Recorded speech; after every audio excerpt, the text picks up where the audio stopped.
বাংলাদেশের জাতীয় সংসদ, যেখানে প্রতিটি শব্দ, প্রতিটি বিরতি, এমনকি প্রতিটি নীরবতাও বহন করে গভীর রাজনৈতিক অর্থ।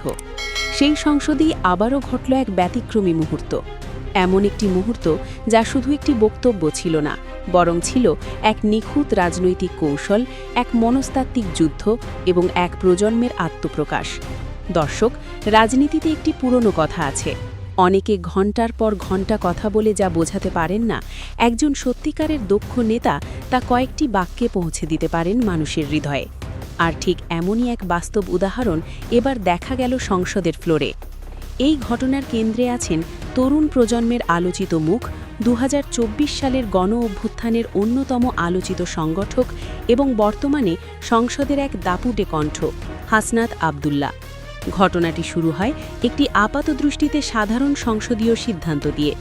সংসদের কার্যসূচিতে ছিল অত্যন্ত গুরুত্বপূর্ণ একটি ইস্যু, জুলাই জাতীয় সনদ এবং গণভোট। এই দুইটি বিষয় বর্তমানে দেশের রাজনীতির কেন্দ্রবিন্দুতে অবস্থান করছে। সাধারণ জনগণ থেকে শুরু করে রাজনৈতিক বিশ্লেষক, সবার চোখ এই আলোচনার দিকে ছিল। কিন্তু ঠিক তখনই আসে নাটকীয় মোড়। সরকারি দল আলোচনাটি সরাসরি এড়িয়ে যায়। নানা অজুহাতে, নানা কৌশলে তারা বিষয়টি পিছিয়ে দিতে থাকে। বিরোধী দল এতে ক্ষুব্ধ হয়ে ওঠে। তারা চেয়েছিল এই বিষয়টি নিয়ে সরাসরি আলোচনা হোক, কারণ এটি শুধুমাত্র একটি রাজনৈতিক ইস্যু নয়, এটি জনগণের প্রত্যাশা এবং রাষ্ট্রের ভবিষ্যতের সাথে জড়িত। এই উত্তেজনাপূর্ণ পরিস্থিতির মাঝেই উঠে দাঁড়ান হাসনাত আবদুল্লাহ। কিন্তু এখানেই ঘটে আসল খেলা। তাকে বক্তব্য দেওয়ার জন্য সময় দেওয়া হয় মাত্র 2 মিনিট। হ্যাঁ, মাত্র 120 সেকেন্ড। সংসদের মতো একটি জায়গায় যেখানে অনেক সময় একজন নেতা 30 মিনিট, 45 মিনিট, এমনকি ঘণ্টার পর ঘণ্টা বক্তৃতা দেন, সেখানে মাত্র 2 মিনিট। এটা কি শুধুই একটি সময় নির্ধারণ, নাকি এর পেছনে ছিল আরও গভীর কোনো কৌশল? রাজনৈতিক বিশ্লেষকদের মতে এটি ছিল একটি টাইম ট্র্যাপ, সময়ের ফাঁদ। সরকারি দল খুব ভালো করেই জানত, হাসনাত আবদুল্লাহ যদি দীর্ঘ সময় পেয়ে যান, তাহলে তিনি তাদের বিরুদ্ধে একের পর এক যুক্তি তুলে ধরবেন। তাই তারা তাকে সীমাবদ্ধ করতে চেয়েছিল সময় দিয়ে। তাদের ধারণা ছিল কম সময় মানেই কম প্রভাব। কিন্তু তারা একটি বিষয় ভুলে গিয়েছিল। এটা ছিল নতুন প্রজন্মের রাজনীতি। এটা ছিল জেনজি কৌশল। এবং এখানেই শুরু হয় আসল নাটক। স্পিকার যখন ঘোষণা করলেন, আপনার জন্য সময় 2 মিনিট, তখন পুরো সংসদ তাকিয়েছিল হাসনাতের দিকে। সবাই ভাবছিল, তিনি কি আপত্তি করবেন? তিনি কি সময় বাড়ানোর দাবি তুলবেন? কিন্তু তিনি যা করলেন তা কেউ কল্পনাও করেননি। তিনি শান্তভাবে নিজের পকেট থেকে একটি স্মার্টফোন বের করলেন। কোনো তর্ক নয়, কোনো অভিযোগ নয়, শুধু একটি ছোট্ট কাজ। তিনি মোবাইলে 2 মিনিটের একটি টাইমার সেট করলেন এবং সেটি সবার সামনে টেবিলের উপর রেখে দিলেন। এই একটি মুহূর্তেই পুরো পরিস্থিতি বদলে গেল। এটি ছিল না শুধুমাত্র একটি টাইমার, এটি ছিল একটি বার্তা, একটি চ্যালেঞ্জ, একটি মনস্তাত্ত্বিক আঘাত। তিনি যেন বলতে চাইলেন, তোমরা সময় দিয়ে আমাকে আটকে রাখতে চাও, আমি সময়কেই আমার অস্ত্র বানাবো। সংসদের ভেতরে তখন এক অদ্ভুত নীরবতা। সবাই বুঝতে পারছিল কিছু একটা ভিন্ন কিছু ঘটতে যাচ্ছে। এরপর তিনি বক্তব্য শুরু করলেন। তার প্রথম লাইনটি ছিল অসাধারণ কৌশলী। তিনি সরাসরি স্পিকারের দিকে তাকিয়ে বললেন, মাননীয় স্পিকার, আজ আপনি যে অনুভূতির মধ্যে আছেন, আমিও ঠিক সেই অনুভূতির মধ্যেই আছি। এই একটি বাক্যেই তিনি পুরো সংসদের মনোযোগ নিজের দিকে নিয়ে আসেন। কিন্তু আসল আঘাত আসে পরের লাইনে। তিনি বলেন, কারণ নিয়ম যখন তাদের পক্ষে থাকে তখন সেটা নিয়ম, আর যখন বিপক্ষে যায় তখন সেটা হয়ে যায় কাস্টম। এই একটি বাক্য যেন পুরো রাজনৈতিক বাস্তবতাকে এক ফ্রেমে বন্দি করে ফেলল। সংসদের ভেতরে তখন চাপা গুঞ্জন। অনেকে অবাক, অনেকে নীরব, অনেকে হয়তো অস্বস্তিতে, কিন্তু কেউ অস্বীকার করতে পারছিল না এই বক্তব্যে একটি শক্তিশালী বার্তা আছে। এরপর তিনি সরাসরি চলে যান গণভোট প্রসঙ্গে। তিনি বলেন, গণভোট যখন তাদের পক্ষে থাকে তখন সেটি জনগণের রায়, কিন্তু বাস্তবায়নের সময় এলে সেটি হয়ে যায় সংবিধানের জটিলতা। এই বক্তব্য ছিল সরাসরি সরকারের অবস্থানের সমালোচনা।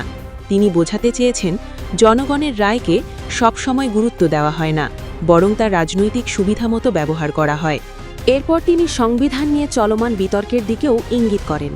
তিনি বলেন, কোনটা সাংবিধানিক, কোনটা অসাংবিধানিক, এই বিতর্কেই আমরা আটকে আছি। কিন্তু জনগণ অপেক্ষা করছে। এই কথাগুলো ছিল সাধারণ মানুষের অনুভূতির প্রতিফলন, কারণ বাস্তবে অনেক সময় রাজনৈতিক বিতর্কের মাঝে জনগণের আসল সমস্যা হারিয়ে যায়। কিন্তু এখানেই শেষ নয়। মাত্র 2 মিনিটের মধ্যেই তিনি তার বক্তব্যকে অন্য একটি দিকে নিয়ে যান। তিনি নিজের এলাকার একটি গুরুত্বপূর্ণ সমস্যার কথা তুলে ধরেন। 40 কিলোমিটার দীর্ঘ একটি সড়কের দাবি জানান। এই অংশটি ছিল অত্যন্ত গুরুত্বপূর্ণ, কারণ এটি দেখায় তিনি শুধু জাতীয় রাজনীতি নিয়ে কথা বলেন না, তিনি তার এলাকার মানুষের সমস্যাও সমান গুরুত্ব দেন। এটি একজন জনপ্রতিনিধির মূল দায়িত্ব। এইভাবে তিনি জাতীয় ও স্থানীয় রাজনীতির মধ্যে একটি ভারসাম্য তৈরি করেন। ঠিক তখনই ঘটে সবচেয়ে নাটকীয় ঘটনা। তার টাইমার প্রায় শেষের দিকে। তিনি আবার মূল বিষয়ে ফিরতে চান, কিন্তু হঠাৎ করেই তার মাইক্রোফোন বন্ধ করে দেওয়া হয়, কোনো পূর্ব সতর্কতা ছাড়াই। পুরো সংসদে নেমে আসে এক অদ্ভুত নীরবতা। এই নীরবতা ছিল অনেক কথা বলার মতো। সরকার হয়তো ভেবেছিল এভাবে তাকে থামিয়ে দেওয়া যাবে, কিন্তু বাস্তবে তারা যা করেছে তা হলো নিজেদের অবস্থানকে আরও স্পষ্ট করে দিয়েছে। এটি অনেকের কাছে মনে হয়েছে একটি কণ্ঠকে থামানোর চেষ্টা, একটি মতামতকে নিয়ন্ত্রণ করার প্রচেষ্টা। কিন্তু হাসনাত আব্দুল্লাহ, তিনি কোনো প্রতিবাদ করেননি, তিনি কোনো উত্তেজনা দেখাননি। তিনি শুধু হালকা একটি হাসি দিলেন, তার ফোনটি তুলে নিয়ে পকেটে রাখলেন এবং নিজের আসনে বসে পড়লেন। এই আচরণটিই ছিল তার সবচেয়ে বড় বার্তা, কারণ তিনি জানতেন তার কথা পৌঁছে গেছে। তিনি যা বলতে চেয়েছিলেন তা তিনি বলে ফেলেছেন, এবং সেটি মাত্র 120 সেকেন্ডে। রাজনৈতিক বিশ্লেষকরা বলছেন এই 2 মিনিটের বক্তব্য ছিল একটি মাস্টার ক্লাস। এটি শুধু একটি বক্তব্য ছিল না, এটি ছিল কৌশল, সময় ব্যবস্থাপনা, ভাষার দক্ষতা এবং মনস্তত্ত্বের এক নিখুঁত সমন্বয়। অনেকে এটিকে তুলনা করছেন দীর্ঘ বক্তৃতার সাথে।